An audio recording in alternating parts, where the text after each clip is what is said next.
Maziar, it is really a privilege to have you in this first episode of our broadcasting of testimonies, which means the stories of life that are going in our lives.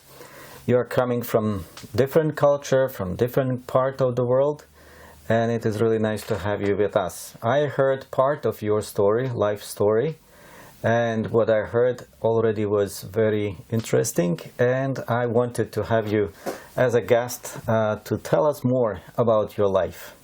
Thank you so much. Privilege and pleasure is mine, and I'm really happy to have here, to be here, and to share my testimony to people. First, to people of Montenegrin people, and then maybe other people also hear that. And this is all God, all from God, that God gave me this story to share. And yeah, this is my pleasure. Yes. Yeah. Thank you. So I want to go first a little bit about the background that I have. I'm an Iranian, and I'm 40 years old Iranian, and I lived in Iran for almost 30 years of my life, and then after that I decided to... I thought you are 30 years now. No, thank you so much. Thank you. Yeah, people say that, but yeah, thank you. That's kind of it. Then at my age 30, I left Iran for good. I decided to leave Iran because I was an adventurous. I really like to experience living out of Iran, but also Iran condition wasn't so good to live. I mean, whatever I tried, I couldn't really succeed in a profession that I had. So I gave myself a shot to go there, and so I started to go to Turkey. And because I already had been commuting to Turkey because of my job, I was a tour guide, and I was commuting to Turkey. That time in 2014 I left Iran, but I started this job since 2010. So it was 4 years that I was commuting to Turkey in summers, because it was a massive tourism for Turkey and Iran. So that's why I was comfortable with Turkey. So also it was advised by one of my friends, but I wasn't a Muslim. So when people think, okay, I'm a person from Middle East, they automatically think, oh, he has a Muslim background, but I wasn't. Yeah, I can say that Iran, as many other Islamic countries, yes, we have been taught under the Islamic theological school. But me personally and my family was kind of like had some agnostic view. I was an atheist actually, but my family still have some suspicions about all things, but I wasn't. So they were not going to the mosque or practicing religion? Not at all. And I'm not talking about just the nuclear family of mine. I'm talking about the whole relatives of ours. I mean, we were not, and we are not Muslim. So, but I was a strict atheist, and I was a believer of this Darwinian evolutionist. I was like that, and but I also was very intrigued by thinkers, and I was thinking about the beginning of the universe and stuff. So the whole series started by my friend, as I said, told me to come to Turkey. It would be a very good opportunity for me to apply for refugee, and then if I apply for refugee, then I will have this opportunity to go to US, because US was one of my favorite countries to live. And Turkey wasn't so, like, yeah, as well as like promised land. Huh? Yeah, it wasn't a promised land for me. So I really liked to live in US, but I didn't know how to apply for refugee. So he guided me to, okay, you can come and you can claim that you change your religion, and then you can apply. So as you change, because Iran is under this dictatorship regime, the Islamic, that you cannot change your religion. If you are an Iranian, yes, we have Christian in Iran, which are Armenian or Ashurian, we say, but they're ethnically from Armenia, and so they are free to have their own religion. But as an Iranian, you cannot. So I said, so what religion? He said, yeah, Christianity is good. It's changing religion to Christianity is legit for United Nations. So they know that if you change your belief to that kind of belief, so you're in danger. So that's how I started. So you're in danger of your country of origin, but in a favor if you want to go to US, right? Yes, exactly. So in order to apply for the refugee to United Nations, which was open that time in Turkey, you would have an interview with them to just to see whether you're saying the truth or not. So in order to that, so I needed to learn the Christianity, to read the Bible and Gospel, and have some knowledge about the theology of Christianity. So that's why I started to read the Gospel, and I started with the Gospel of John. And as I mentioned, I was an atheist. Like I was reading it as a story. Like I didn't have any belief in that words, but it was interesting to me because the Gospel of John. I don't know, is it international or just is for Iranian? The Gospel Iranians start the Gospel with the Gospel of John because culturally it is very. It matched to our culture. The promises of God. It's very sweet for us to start with that. So that's why I started. How did you know that? Did you have some friends in Iran? The friend that suggested me, he already he was going the same path. He suggested me all the things. Okay. Yes. So I started that, but things went really messy. When I went to Turkey, I was going with this experience that I've already commuting to Turkey. I know the language a little, and I know the job. So if I get broke financially, so I can do this touristic tour guide job that I always been doing during these 4 years. So, but in that specific time, I left Iran in June 2024, but it was late for applying for the job. 2014. Sorry, I said 4. Yeah, yes, sorry. 24. Yeah. So it was late for applying for that job. So that's why it didn't go as I planned. So I couldn't find a job in that area. So very soon my source of money finished, and I didn't know what to do. And I was living with my friend and his wife. But again, I was so embarrassing because it was so embarrassing situation because I didn't have money to share things with them. So my friend was and is a guitar teacher. So he had a student and he was from Afghanistan, and that student was working in a stone shaping factory, something like small thing. It's also a workshop, and my friend told him that I have a friend who is seeking for a job. So do you have any vacancy? He said, yes, of course, we need someone. So it was kind of job that I have never done in my life. It was a very hard job, actually. But I accepted it because I really needed the money, and I didn't want to ask my parents to send me money because they were also were not happy about your leaving. Yes. So that's why I didn't want to tell them, okay, at the beginning of my journey I failed. So I went to the job, and it was super hard. It was in a June, it was in a July, in the middle of the summer, and no ceiling, no shelter, and I was working hard with lifting heavy stones, and the job was like shaping stones for this kitchen canteen and also graves.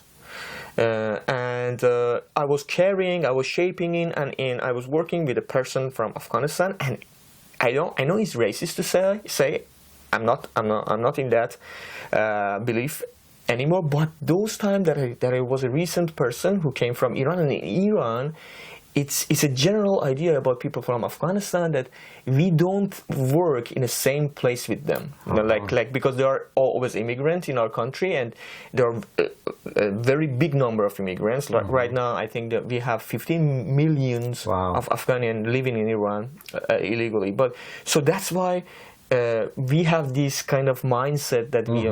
But I was working in front of, and he was my boss actually. He was ordering me, and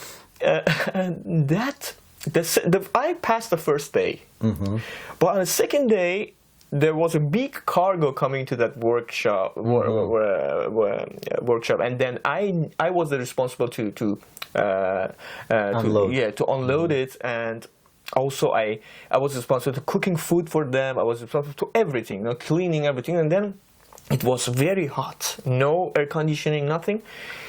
And as I said, I was reading the Gospel of John, and I remember it was around noon that I found the time to just sit somewhere to rest, and then I burst to cry in silence, and I talked to God for first time.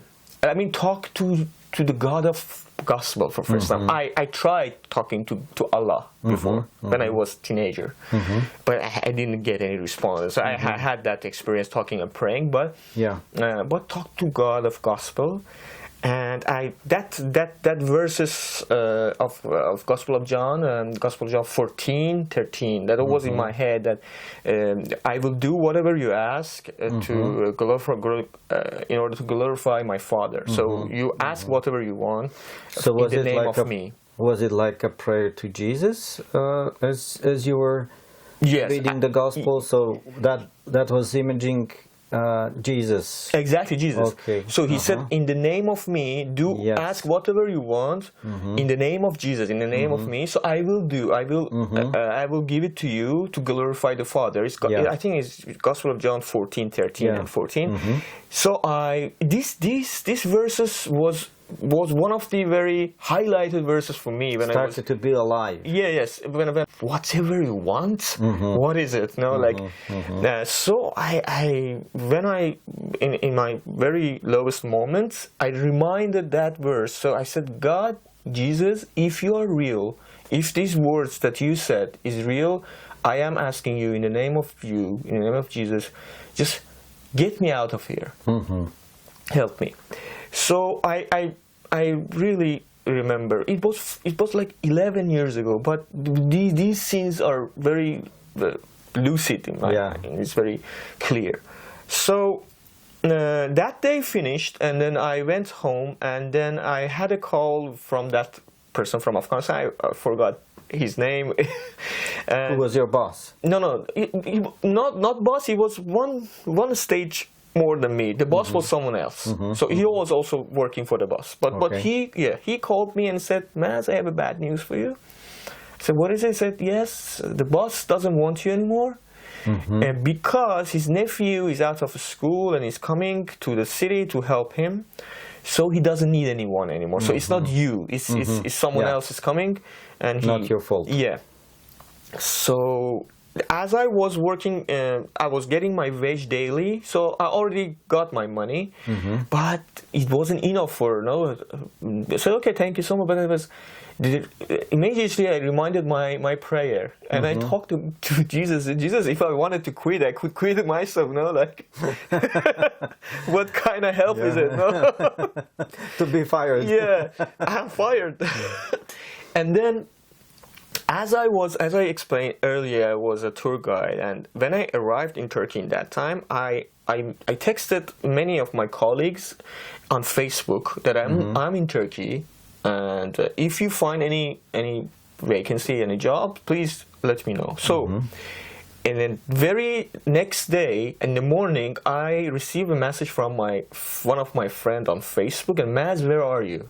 Okay, and then I reply, I'm here, and blah blah. Can you come to Antalya is a city of Turkey that is it's a massive touristic city. So can you come to the Antalya very soon? I was in a city very close to Ankara, the capital of Turkey. So he told me to come to Antalya. I said yes, I can come very soon. I can get a bus and come. But what is it? He said yes, there is a new travel agency open here, and they're searching for experienced Farsi speaker tour guide. And I introduced you. I told them you already are in Antalya. So that's why you have to come here soon. So say yes. So my friend saw me that I'm just packing very fast because where are you going? I said I had to Antalya. Yeah. So what is this? Yes, I found a job, and also he was shocked. Okay. So I left them and go to Antalya, and then I went to their offices, and it was very big office, very new, brand new office and big office. They treated me like really a king, like they I seated behind a table, and they offered me many things. I don't remember a thing, but there were many things on the table. And then the guy came and told me that okay, he brought me to Russia, and to Russia of two 5-star hotels, and they said, which one of these hotels do you want to work in? Wow. And I really thought that's a prank, like like I have to choose it, and these hotel, and on the picture the hotels that they were showing me was so fancy, new built very like a castle. And I just randomly said okay, this one. I said okay. So then they brought me my stops, and it was like a bag and a uniform and stuff, and then say okay, let's go. We went to the hotel, and I saw that they are giving me a room in the hotel. And they were I realized that because they were giving me the bracelet of the hotel. That was an all-inclusive hotel, so all the guests have to have their bracelets. So and then surprisingly, I was doing this job for 4 or 5 years. So I wasn't new in this job. So I've never seen a tour guide that working in a 5-star hotel stay in a hotel also. So their job is like they coming to hotel in the morning, and when they finish, they get back. Usually the agency rent a apartment for all tour guides. It's like a 2-bedroom apartment that 5 of them live together in that apartment. But no, never seen a tour guide stay in a hotel. So surprisingly, I saw, they're giving me bracelets. What is it about? And my job was, as I described, my job was like sitting in a hotel waiting for passenger around 7:30, 8 a.m. and then check them in, and then sell them excursion tours. Even not performing the tours, just selling the excursion tours, and that's it. And I am there in an all-inclusive hotel, and breakfast, lunch, dinner, everything, drinks. After 4, I am free to do whatever I want, like a sport, any activities. So that was my first encounter to Jesus. So he changed my life in 24 hours. Like I never experienced it in any kind of, I don't know, ideology or worldviews or any, because I was a curious guy. I was trying many things. Like also I tried Buddhism. I tried Islam also. But that was so impressive to me. But that event could lead me to change, to step my first leap and come to the face of Jesus. But as I wasn't connected to any church, so I didn't know what to do. So that stays by itself. So that is my first testimony. So Jesus was proving that he is alive, that he hears the prayers, that he's acting to prove himself when we are really honest. Exactly. So that was a huge event for me, and I didn't even have anybody to share it with, because I was surrounded all by unbelievers, and I wanted to see some believers. The places that I was working, No, there were no church, and there were no Farsi-speaking church. I was in Turkey, in a Muslim country, so I didn't know what to do. So I hold that event in my heart, but it was a big event for me, and I really, in my head, in my heart, something has been changed for that.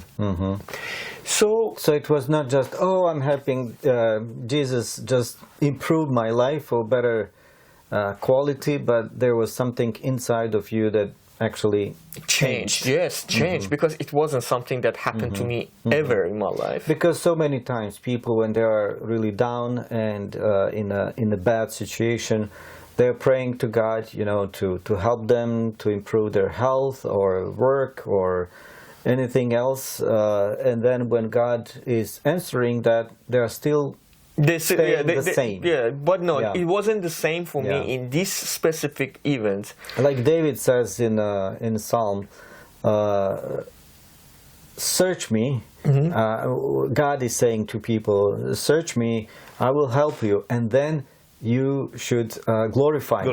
Yes. So people are searching God when they are in need, but they are not glorifying Him when He's answering. So that is missing. Yes, missing part. Yes, in a short, I said there is also a very short, like a humor in Farsi. They said, or maybe it's international. A guy was searching for a parking, and it was very crowded, and he was tired of searching. He was searching for 1 hour. He said, "God, please help me to find a spot."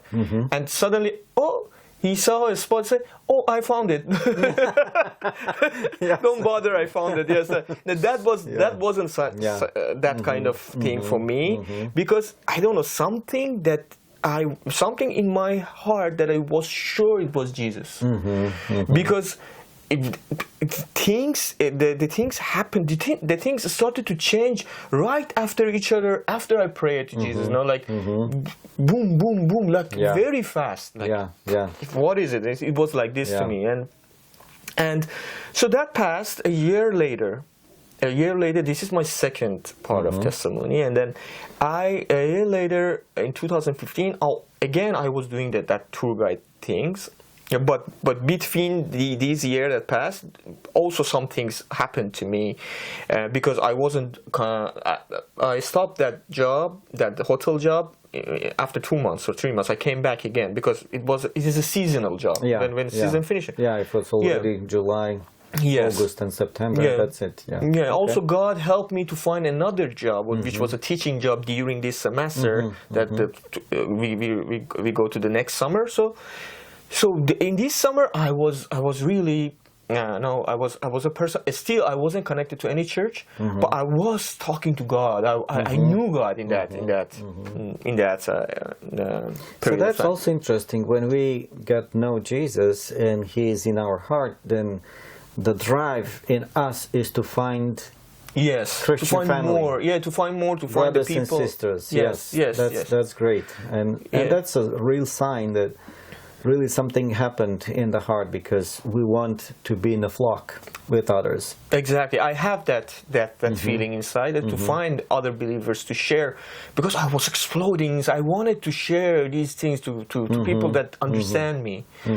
And since that time, I couldn't find that community yet. So what was in your heart that you wanted to share to other people? What would you tell them? What was in your heart?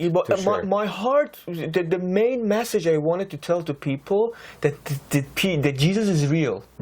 Jesus is real. He's not like Allah. He's not like the God that you think. It's real. If you ask, He will help you. Miraculously. Okay. That was the main message that time I wanted to share to people. So that was a living connection. Exactly. With Him. Exactly. Yes.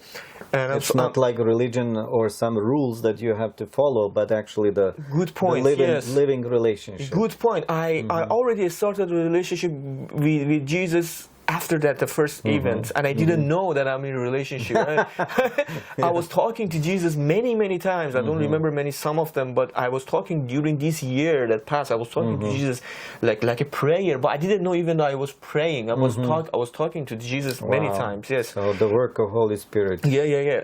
And a year after, sorry, if during the testimony, I might burst to cry, but I try to not. Totally normal. Yes.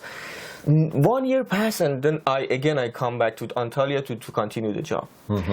And this time I was a driver because I had an international license, driving license. Then they gave me a car to move the passenger from one point to another point. So I thought that my job would be easier, but it was so hard because that I was the only driver in that area in the agency, so I have to work more hours than normal. So there was a day that I worked until 3 o'clock because in Antalya people also they have also like the concert, a disco tour. So I have to take them and come, and when it's finished I have to take. So I was working until 3, and then I was so tired. At the 7 a.m. my operation manager called me and said, "Where are you?" I said, "I'm sleeping." And last night I transferred at 3 o'clock and said, I know you're tired, but please, it's urgent, and there is a guest that is sick and they need a translator at the hospital, and please go there and help them, and then you can go and sleep. I said okay. So I went there, and the job took for I think 5 hours there in the hospital. Wow. And I was really dying of sleep, and then when it finished, it was about noon, and I went to hotel to eat my lunch, and then as he promised me, I was supposed to go to sleep. And when I eat I'm a person when I eat the lunch, midday food, I need to sleep at least for 30 minutes. And I don't know what is it, why, but it's just my body.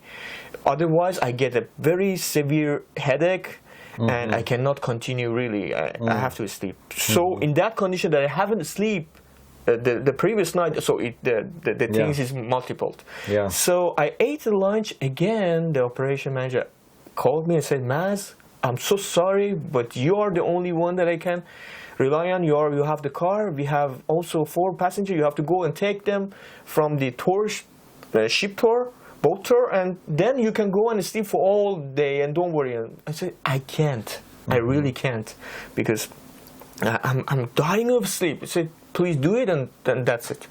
So I remember while I was driving, I was singing song up loud to not fall asleep. And it was like a road, like a winding road, and we had also tunnels and stuff. And I don't remember actually, because when I entered the tunnel, everything get dark, and I don't remember anything until I found myself between ground and air in the car, falling into a valley, and the car flipped 5 times, and each time that car crashed with the ceiling, I was saying, "Hi, guy, no, it's the last time." So I was expecting anything just pierce my body from the car. So, but 5 times it flipped, and it stopped finally, and then it was a holiday in Turkey. And you were alone in the car? I was alone. I was alone because I was going to take the passenger. It was a holiday in Turkey, and the valley that I fell normally were supposed to be empty, no one. But as it was a holiday, people were camping there. So people were witnessing a very dramatic scene, like, wow, what happened? And they weren't expecting me or anyone getting out of the car, because the car was like smashed. And I crawled out of the car. All over my body was red of blood. And then one of them just lay me down. One of them called ambulance. One of them do the first thing, and then in 15 minutes or 20 minutes, I was in a hospital. I even couldn't hear them very because everything was dizzy in my head. But I remember one woman was helping me a lot, and I remember her face even now. And I really was appreciating in my heart. The very first word I could say, I said thank you. They really helped, and they took me to hospital. And when the doctor saw me, he was shocked, because before they took me to hospital, the police came and stuff. They sent the car photo accident to the hospital, so they knew that there is a patient coming from the accident, and the doctor, and he wasn't expecting a healthy person to come. So when doctor saw me, he was shocked, like, how on earth you're alive? And then they did the whole examination there, and then at the same night I slept at my home. It was I didn't have any serious problem, health problem, but I had for example, some glasses into my eye here, very close to my eye, and some scratches on my hand and body, but not a serious one. So that's why I slept at home the same night. So like 2 days later, I think 1 or 2 days later, the agency called me from the office to come and visit them. So I was thinking like this, okay, they would be very happy to see me, they want to say, okay, to sympathize with me, and we understand that how much hard was it for you and stuff, and you go through this, and to apologize maybe, because also at least they were forcing you to work more than normally. Yes, they were forcing me to work. I was doing a favor, and also there were no contract between me and them, the official contract. So if I died in that accident, they would be in a very serious problem. So that's why I was considering that, I was expecting them to be happy. So I went there, and it was a totally different situation than my expectations. So the manager was so directly telling me that we are not we decided to stop working with you, because basically we are firing you. We are firing you in a better vocabulary. So they said, because you had an accident with the car, and car has smashed, and you are lucky, he said, that the car has Costco insurance, so you don't have to pay the whole price of the car, but still we have to pay to the rental agency that we rented the car from. We have to pay some penalty, because the car is not working in that period of time. They're not earning money for that, so that in the contract they said, if you had accident with the car, you have to pay the 2,000 Turkish lira, which equal to 1,300 or 1,400 euro in that time. They have to pay that to the rental car. So that's why they were firing me. Why? Because I said, okay, so they owed me 1,000 Turkish lira in that time. They owed me that. They have to pay almost half of the money they owed me. So I said, okay, I'm paying the half. You pay the half, and because it's not my fault, it wasn't my fault. But why are you firing me? Because let me work, because I need the money and stuff. I said no. The logic behind that action, the decision, was very interesting. He said, if you continue working with us, because what we are doing to you might not be fair in your perspective, you might steal from us. Why? You might steal from us. We don't want to take that risk, because my job was like selling, also selling excursion tours to passengers, to guests. So they pay me in cash. So I have to give them check for the voucher for excursion, and give the money. And also every weekend we go to the office and we pay off the money that we get from the. So they afraid that I could steal money from that source. So that's why they were firing me. And I was shocked, like, How is it possible? How a man can be cruel this much, this amount of cruelness I haven't seen. So, because I was also there in a bandage, you know, like this, and I was I wasn't healed also, but he told me to evacuate the home also, because the place that I was living was their place. He said in 24 hours, please take your stuff and leave the home. And I was like this, and I had just 20 euro in my pocket, 20 Turkish lira. Turkish lira in my pocket. Which is what, six euros? 6 euro. No. I don't, 10 euros, something like that. 10, 12 euros in that time. And I couldn't even get a place for one night for that money. And I called one of my friends. That friend of mine was the only believer that I knew in Antalya. So I called him and I said the whole story, and he said, of course, come to our home. And I went there and stayed there, and like, I don't know, a couple of days later, I got a phone call from a totally stranger number, and then said, "Hey, Mr. Maziar." I said, "Yes." And that was a lady. She offered me a job. She said, "Do you want to work?" I said yes, but I was decisive. Did you find out who was giving her your phone number? Never. No. Wow. No, never. She said yes. She told me that I got your phone number from a friend. But she didn't mention. I didn't also ask. She said because it was not very normal for me to because our phone number as a tour guide wasn't a very mysterious thing. You know, they could find it. So she said that this is not the tour, because I said I don't want to work as a tour guide anymore, because I was traumatized from that accident, and I didn't want to work. So she said, no, it's not a tour guide job, but it is some kind of, but it is also mixed with teaching English. And she said that there are three tourists from Kyrgyzstan, I guess, that they want to come to Antalya for 2 weeks, and then they want to see the Antalya. Also, they want to learn some English conversation, English speaking. So as we know that you know also English, so also you know the Antalya, also you have the driving license, you are the best match for this.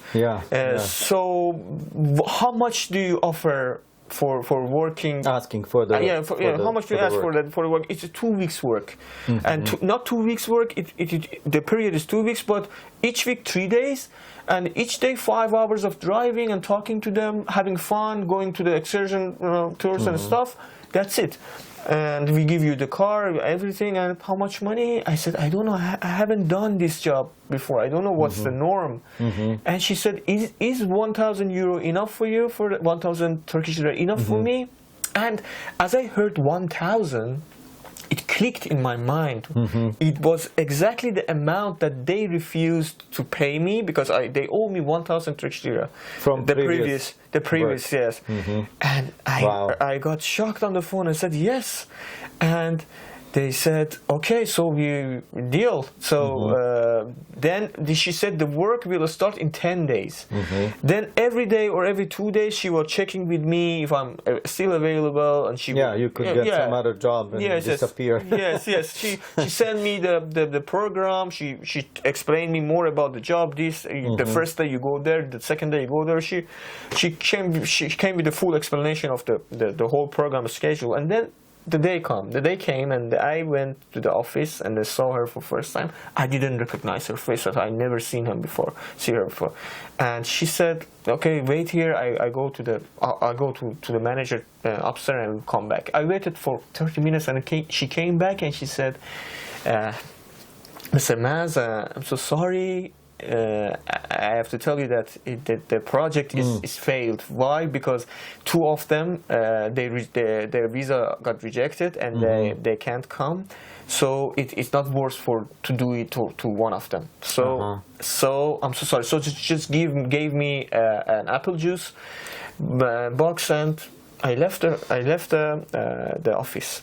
So during these 10 days before I met her, I was sharing this to my friend and another of my friend as a testimony, again, a big testimony that happened to me.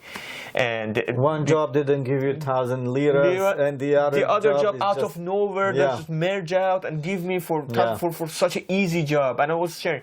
And that's why I got a little sad to Jesus, and I was talking to Jesus. Jesus, what was that? Why did you? You were already talking about the miracle, yes, but not having money. Yes. Well, that's the faith. yes, exactly. And what should I supposed to tell them?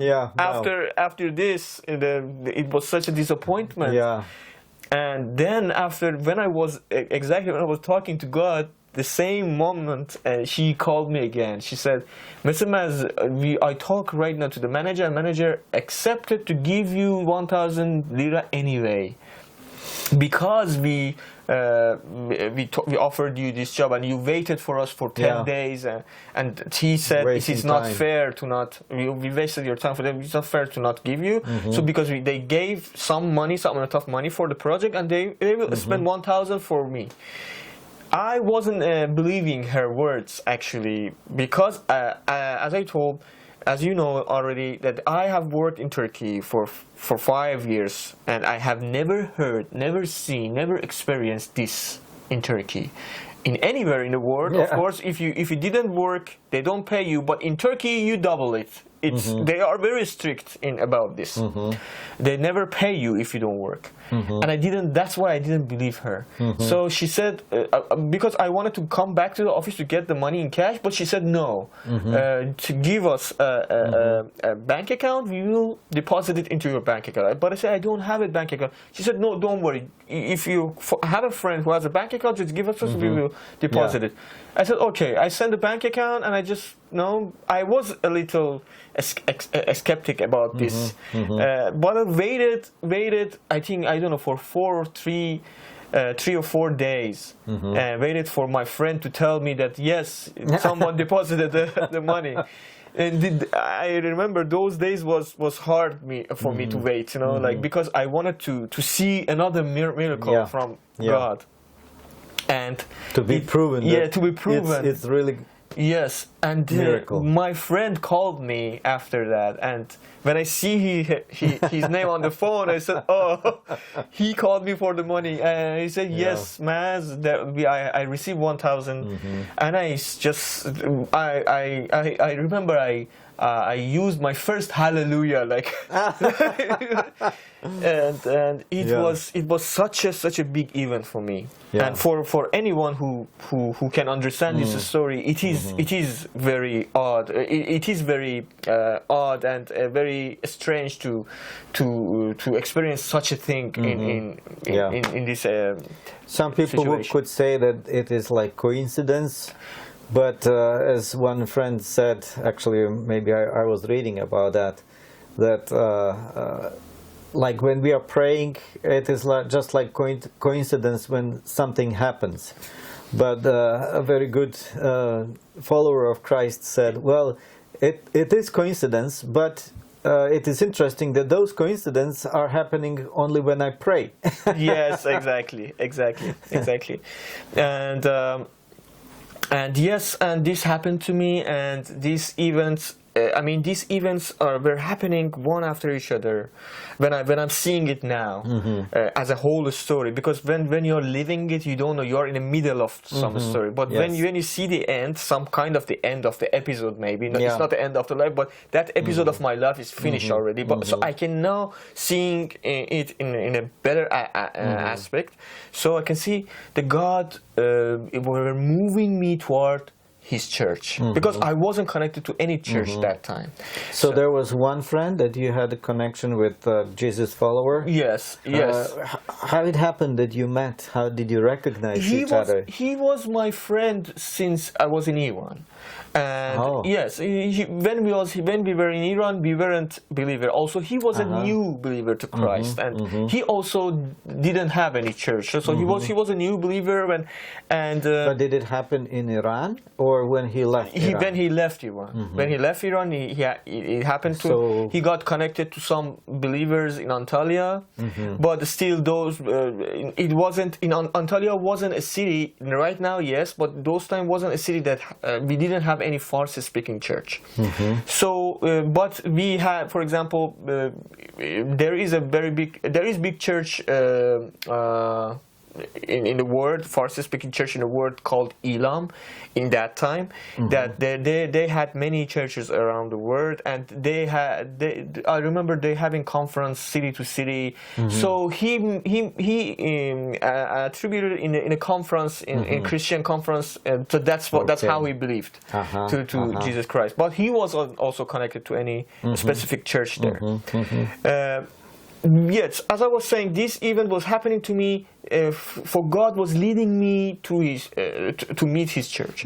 So I already decided that I don't want to work as a tour guide. I don't want to. So it was somehow it was I was supposed to leave the Antalya.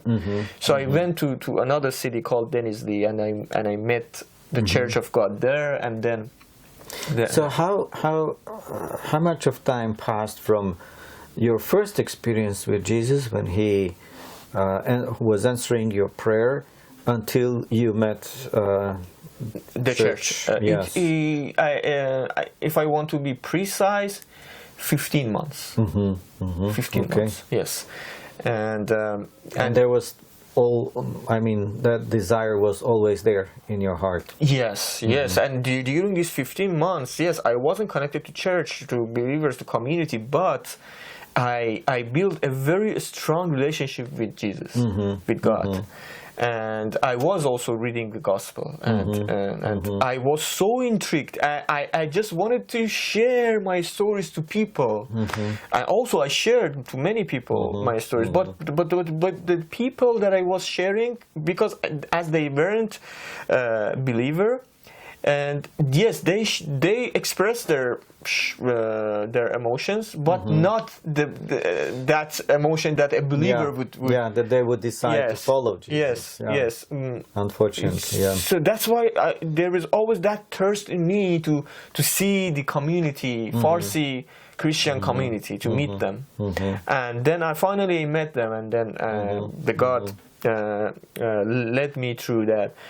And yes, also there is another testimony that it happened to me, that I already was a believer, and then when I met the church, I got baptized in the name of Jesus, and then I was a member of the church, and then years later, there is another testimony that I want to share with you, that I was already a believer, but this testimony is even bigger than the one of those previous one.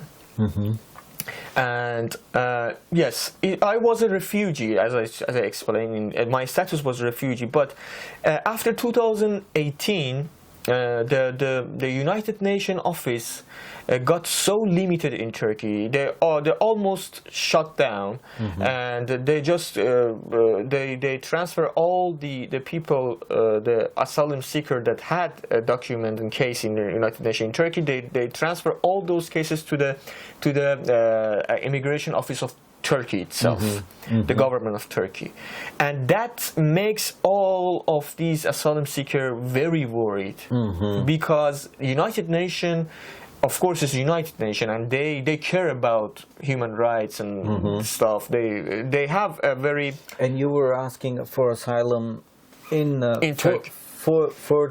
For Turkey, to stay in Turkey or United States? Yeah, the process is that you apply for asylum seeker in Turkey, in the United Nations office of Turkey, and then when you got an interview and they mandate you mandate the status, then as Turkey doesn't accept refugees, so United Nations will help to resettle them into some other countries, and that countries mostly was America. Yes, sometimes they can send you to Canada, they can send you to for Switzerland or Spain also, I heard, but mostly it was United States. Yes.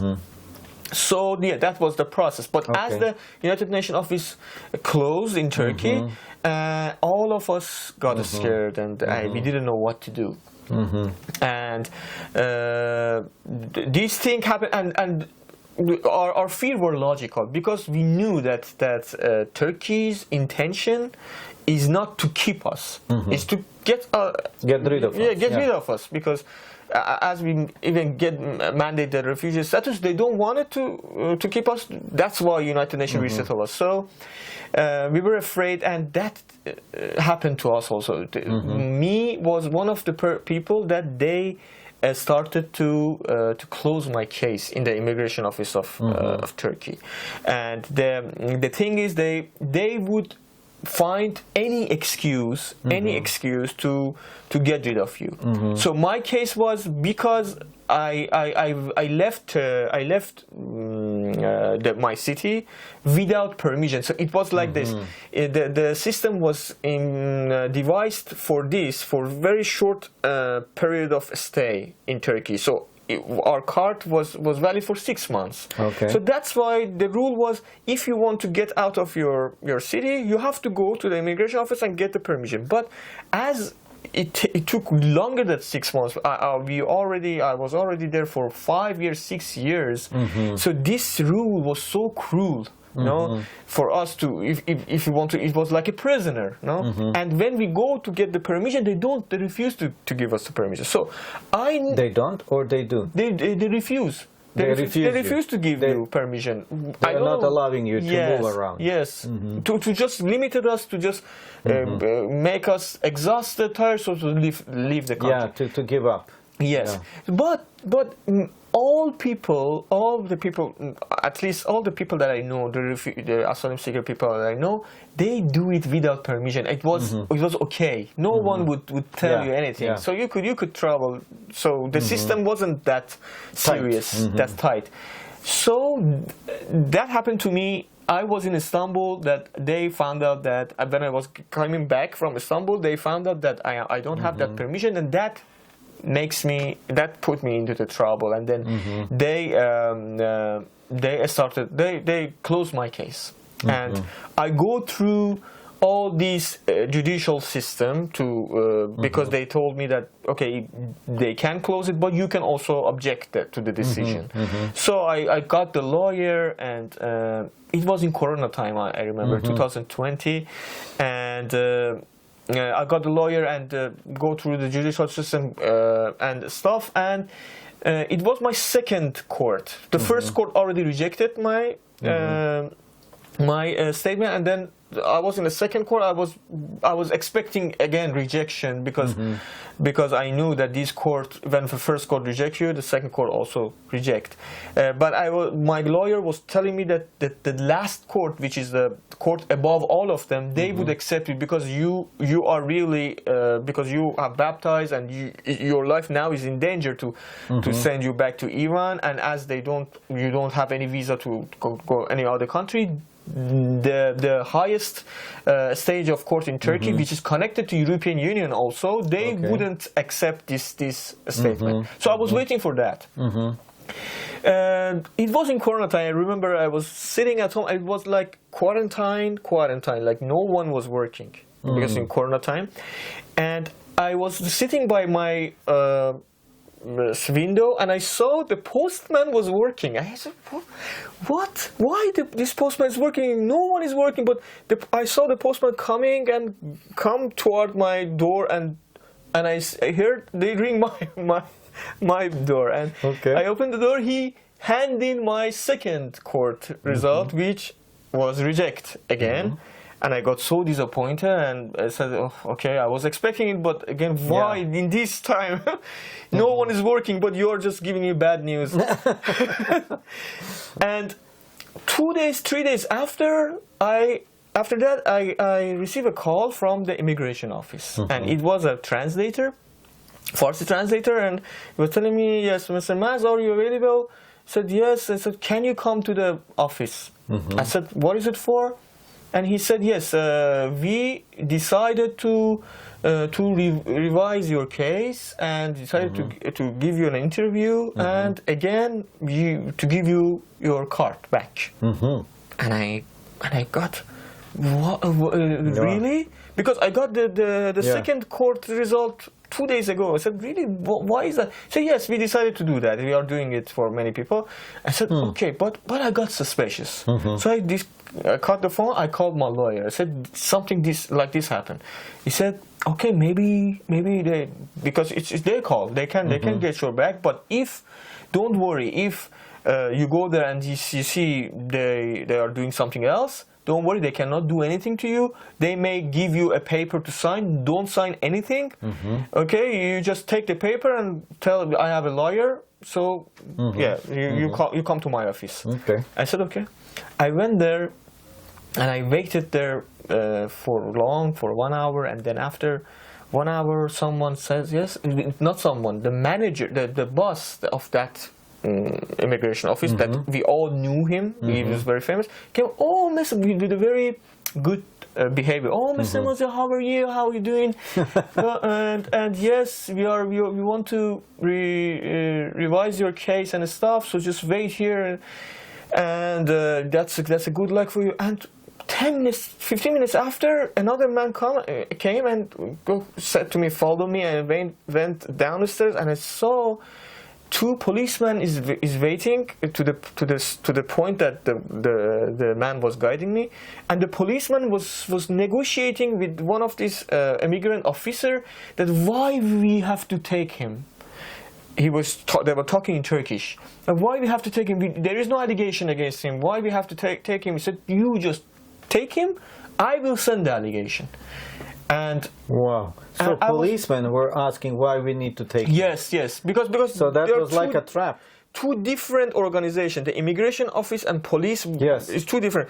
And they called police to take me, and they said, why we should take him? There is no, give me allegation. He said, you take him, we will send you allegation. Don't worry. So this was false hope for you. Yes, and I was hearing them. Why the man said, wait here. I was hearing them, they were talking about me, and I saw my picture on the phone, and they talk. I got and I turned to that the manager, the boss that told me earlier that and he was sitting like this, and I called him, but you told me that but he said he do his hands like this, and the policeman took me, and the policeman was apologizing me, sorry, child.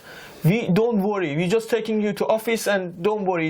It's nothing. Don't be afraid and stuff. So yes. So that's why they were so polite, because they were leading you to police. Yes. Wow. Yes. They literally set me up. Yeah. To come to the office because I think after I researched, they couldn't send police to my home because I didn't have anything wrong. So I needed to come to their building, to immigration building, for them to call police to take me. So that's how they planned, and that was part of their project to get rid of immigrants there. Sorry. So making a long story short, so I stayed in the police office for 1 night in the detention room, which were no window, nothing, no phone, nothing, and I didn't know what's happening to me. It was very hard night, and then the day after they took me to a camp, that it was a deport camp. And the story really gets messier there. And then it was in Corona time, and it was very with very big cautious that they separated all people from each other, and during I was transferring to the camp, I had a chance to access my phone and call some people to inform them where you are. And they helped me to call my lawyer again. And sorry. And anyway, they took me to the camp, and but my lawyer again he opened another case against that, and he started another case to the court. So in that camp, I met many people, Muslim people. Like I was the only Christian in that camp, and That can be also people from Afghanistan, people from Azerbaijan, and later other people from Iran also joined into my room. So my room was like we were 6 of us in a room. We were put in a different rooms. It was like a prison, and it was surrounded. The walls were surrounded by Quran's verses. Yeah. And also people who were there are all Muslim. I was the only Christian, and that time I hated Islam. I hated Islam because Islam ideology, Islamic regime of my country, which is still there, it ruined my country for 48 years, and they killed many people. So that was you my. could see the destruction of the ideology. This ideology. So that was a very like a unbearable atmosphere for me to be in that room with also people that are basically they believe in Islam ideology. And also, I can say there were some part that was specified for ISIS terrorism. That there were like 60 people from ISIS were kept there, and there were very extremist Islamist extremists there, and the camp was like that, the atmosphere, and there was also a man which was like a strange man that the people said, okay, he's crazy, and because he doesn't talk to anyone, and he just there was a yard that they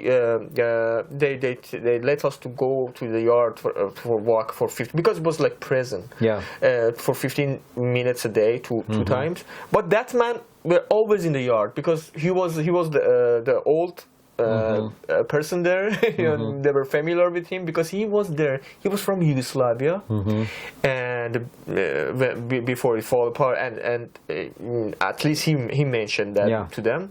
And he was living in Turkey for 25 years, 25 years, but illegally. Then Turkey never gave him any card, any residential card, and that's why.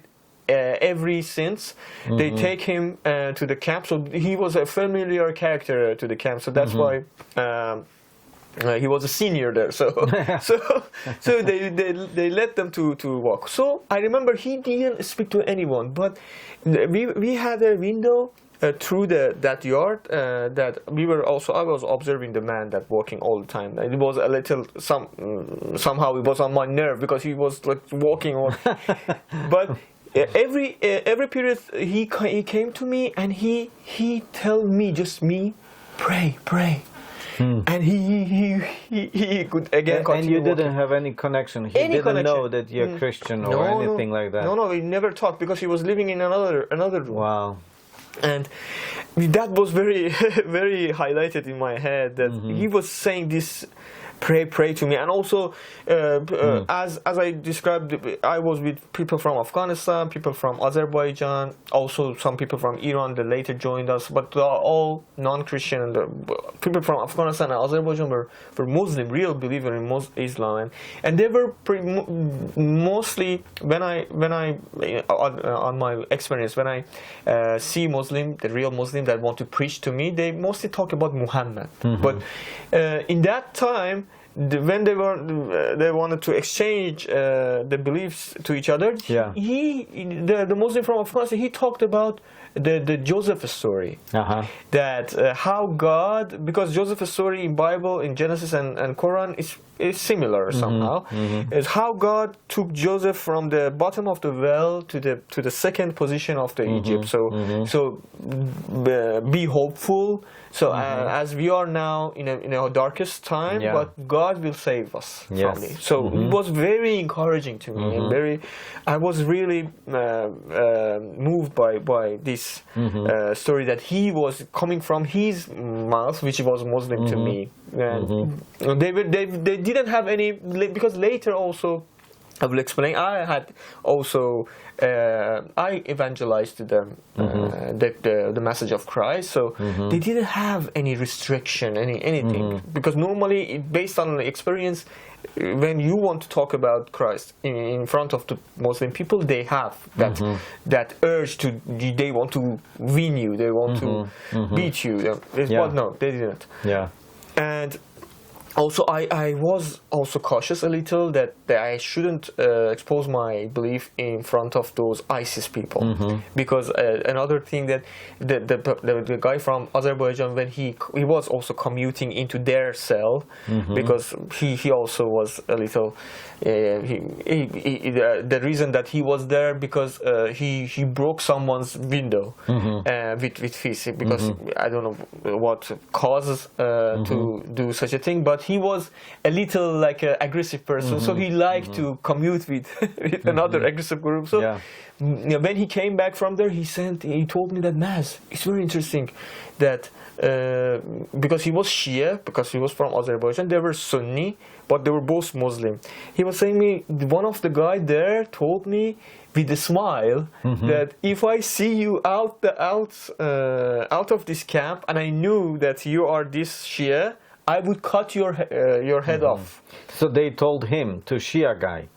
Yes, the Sunni guy from ISIS terrorism. Yeah. He told me to a guy from Azerbaijan who was Shia that he said with confidence, with a smile, that if I see you out of this camp right now, you're safe. But if I see you, I will cut your head off. And then I just realized if they find out that I am Christian, then it would be even worse. Worse, yes. They were Muslim. They were inside debate, yes. you know, like. Oh, wow. Yes, and then that's why I was cautious. But also, God led me to send the message of Christ to them individually most of the time, one by one, and have a conversation with them every day each. But also I remember some session that all of them, they were my roommates, just listening to me carefully with eager what I was talking about, the cross story of Jesus, how they crucified him and how he raised from, and they were shocked because they lived in Islamic countries and with Islamic children. They never heard this story. Yeah, they hear about Isa Peygamber. Yes, exactly. Jesus as a prophet of God. Peygamber, yes. But not being a savior. Exactly. Maybe for European citizen, it's very strange that there is some people that don't know that Jesus is sorry. But in Islamic country they don't know because they don't teach them such a thing. So they were listening to me with eager and enthusiastic, and for example, one of the conversations started with a man telling me, I don't believe that.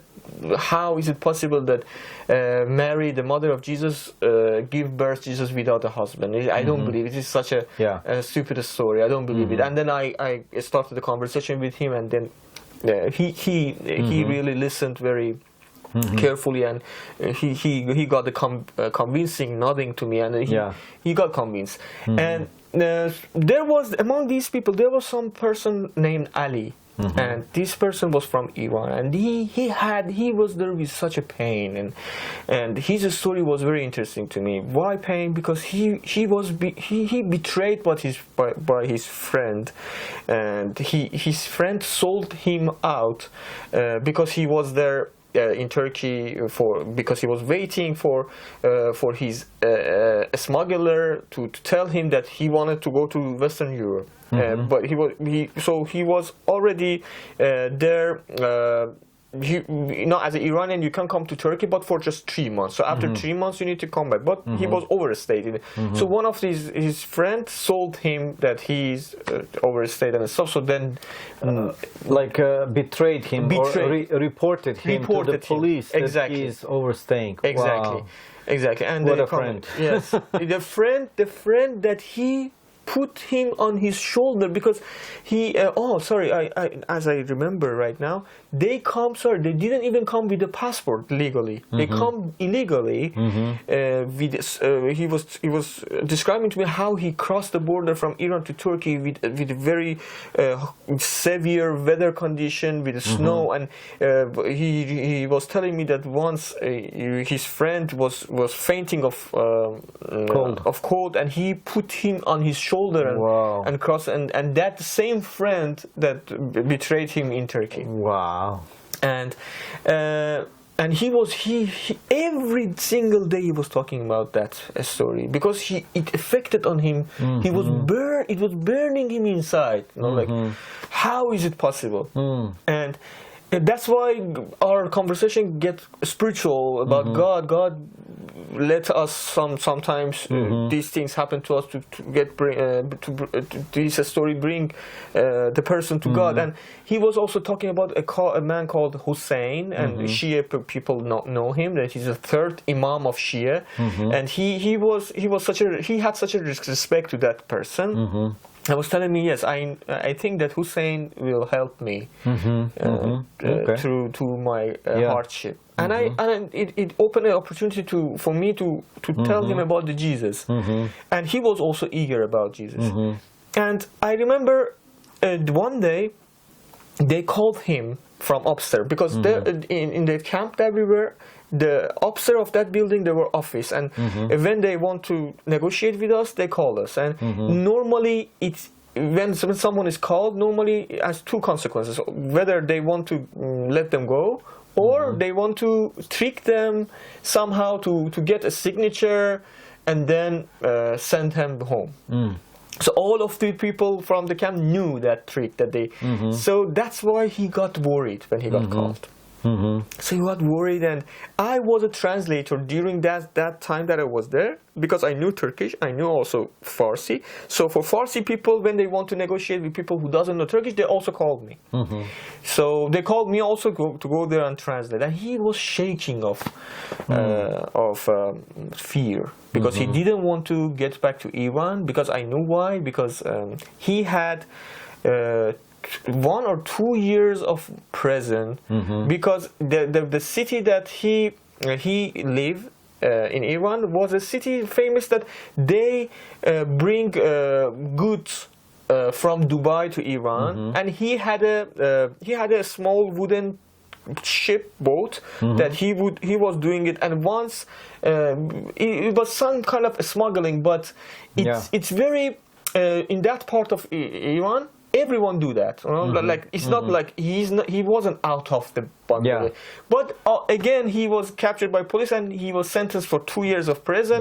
So that's why he left it to Turkey. That was the reason to escape the to escape the sentence. Yes. So he was afraid of getting back to Iran. He doesn't want to spend in prison and stuff. So and. While we were upstairs, we waiting out of the office to be called, and he told me, out of nowhere, he told me about, hey, I want to pray to Jesus, and to rescue him from his trouble. You told me that Jesus helped you. I said yes. I said I want to pray to Jesus. Do you pray for me Jesus? Because he didn't know how to pray. And I prayed for him in the name of Jesus. I prayed for him to help him and free him from the trouble. And like a minute after, when they called him, a minute after, the lady with a smile said, "I'm letting you go," and he when I translated to him, and he in the office he stand up and say, "Ah!" In Farsi, Jesus means we call it Isa. Oh, Isa, thank you. And he really was crying of joy, and after that, because they need to grab their stuff and leave the camp very soon. So 30 minutes later he went. I never see him again, but I'm sure that this event impact on him in such an intense impact that I'm sure that he never forget. I don't know if he's a believer right now or not, but I want to make it short because the point is in that camp. Also, I was negotiating every time with another one that he was such a Islam believer. I was have a conversation and debate, and sometimes it gets a little intense. That at the end it comes to this, that he said, "Okay, you believe in Jesus, I believe in Allah. Okay, so let's pray to our God." Okay, like Elijah and Baal. Exactly. And that person that I was negotiating with, that person was a person that me and that person, we came to the camp in the same day, and we have the same lawyer, because when we discussed about the lawyer, I also helped the person to get the lawyer, the same lawyer that I have, because he said I don't know anyone, and so the lawyer also applied our case in the same day, both of us. Okay, and we had this conversation and said, okay, let's pray to our God and let's see which God will help us. And it was a day 29. It was day 29 that we were in the camp, and there was just one person that I didn't share the message of gospel yet from the person that I could communicate with. That was the person from Yugoslavia. And the person, the one that was yes. The person just speak to me. I don't know why. He just speak to me, but in a very broken English. Okay, and broken Turkish. He didn't know English because he could speak Turkish, but broken. And that person, it was day 29. It was Tuesday, 7 June 2021, and I talk about Armageddon. He was very interested in Revelation. In Revelation, and it was very hard for me because even I don't understand Revelation. So I was talking about that, and surprisingly, I found a Bible, Farsi Bible, in one of the room. Someone else found it, and they gave it to me because they knew that I'm the only Christian. So I was, the Bible was in my hand, and I was reading the Revelation I was translating at the same time to Turkish, and I was so. That was my last conversation, last person that I talked about, also Jesus to him. And about noon that they called me, and the lady told me that, yes, the judge gave you the sentence, that he gave you ordered us to get you to leave you free because you didn't do anything wrong, and you don't deserve to stay here, but your process, your document, you can follow the document while you're at home. Don't worry, you don't. So you are free to go. But don't tell this news to that person that came to me with me the same time that we had a deal with, because that person was a little problematic, because he also shouted 2 times to the guards about the things that happened there, and he was problematic, and he said, if you tell him that we are letting you go, but he's still there, he will make another scene. Okay? So please don't tell him. I said, how can't I tell? Because he will see that I'm grabbing my stuff. So you just tell him, for example, you are going somewhere to translate, and you will come back. Don't you manage it.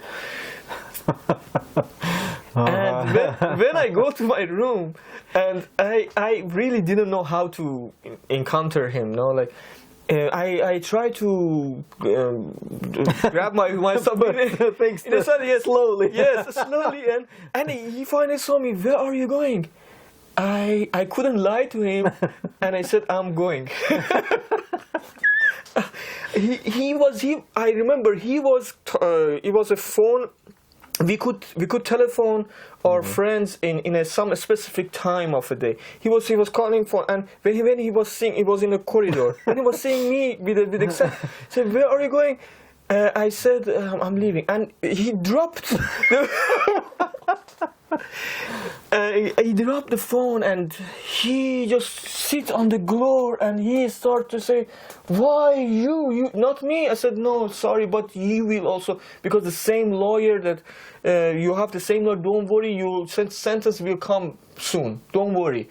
And he got devastated, like because deep down he knew that also he lost that things, but also he couldn't also stand the place without me, because he came also with me, and he expected also we go out with each other. But yeah, that was also the victory of Jesus in that camp, that I went out and in 1 month, and that was a ministry that God gave me, even into that trouble. That it was, I was, yes, at the beginning, at the first couple of days, I was so devastated. But then after those days passed, something keep assuring me in my heart that don't worry, you are here for a reason, and I will make you free. I will just do what you are meant to do here, and don't worry. And to be honest, even in those days, I remember one of these member from ISIS came to our room, but I get out. Then he came. I get out to the yard because I didn't want to, because he was preaching the gospel. Also, he was asking us to pray as a Muslim. He will be an imam, like the front in the front, and we follow. But so that's why I went out. And why I was out, I was also singing song to Jesus for first time with joy, and I wrote down then later, because I didn't have any paper and pen, but then later I memorized it and I wrote down, and I still have that paper. That is very rhythmic song that I sang. I have intention to give it to as a worship song. But God gave me this guarantee there that don't worry, and I always had that guarantee. The same day that I was supposed to get free, that day I was feeling that this person is the last person that I am telling about your message. So then what? No, then what? This is the last person. Now, I was that feeling that then God told me, this is what I will let you go from there. Yeah, it's great to know that God always has something special for us. He wants to use us in every situation. Yes, He is with us every day. He has tasks. He wants us to follow and to listen to Him, to be witnesses of His glory and His goodness, to be witnesses of the change of life. And that's great to know. As we were talking about, Christianity is not rules. You have to follow this and this and this. Don't do this and this and this. Do this and this. But actually, the relationship with the living God and to follow Him. As Jesus says, "My sheep know my voice, and my sheep is following me."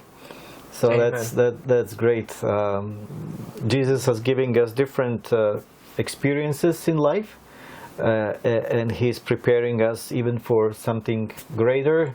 Amen. He's expecting us to grow and to listen to Him, to be more and more mature in His way, how to follow Him. So, well, it is really a privilege to have you and to listen to you.